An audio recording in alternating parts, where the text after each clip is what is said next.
Hey, Jordan with Blue Tides, and today we are working in South Shreveport, neighborhood called Hidden Trace, and we are not rebuilding, but basically doing some more repairs to the HOA fencing out here on South Ellerby Road.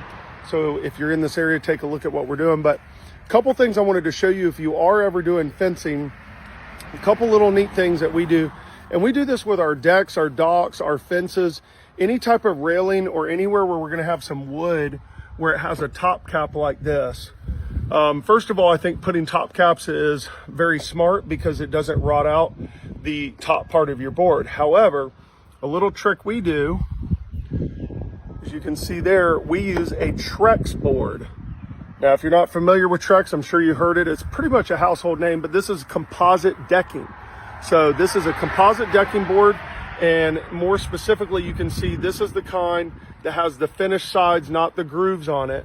So it gives it that nice sleek look, but because that's composite and it overlaps the fence a little bit, it protects all of that from rotting out. So before, this had a 2x6 top board. It was all warped, it was coming out, it was all splintery, it was rotted at the top of it. So we just took all of those off, replaced the top cap.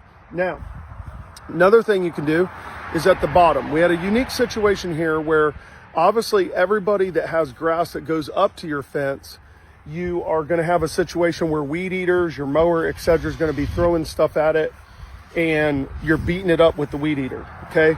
Also, that moisture is coming up from the bottom and it rots those panels out.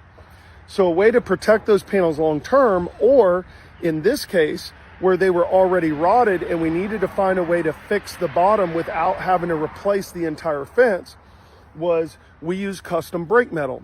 So we called our metal dealer here locally. I gave them specific measurements to make the return on the fence of whatever the width of the panel was. And then in this case, we had to come up higher than I normally want to.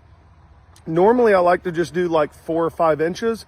In this case, we did have to do 8 inches. So it does look like a large baseboard, but the problem is this saved the homeowner community a lot of money, because otherwise we would literally have to replace all these panels. So what we did is we just come up with a nice gray trim board, and you can see as you're going down there, the guys are then finishing up behind me. You can kind of see here how it goes along the bottom there, but it protected all those boards, and now is going to protect it in the future. So they'll get many more years out of this fence before having to call us back to just replace the whole thing. So between that top board and this bottom section that they're throwing on here, it's going to protect this fence long term, give them a lot more longevity, and not look bad long term while they're waiting for it to be replaced. So, and we did some other things. We replaced a couple sections, painted it, whatever, but just wanted to show y'all those 2 things very specifically. Another thing is also keeping your fence stained or painted is going to also help it longevity wise.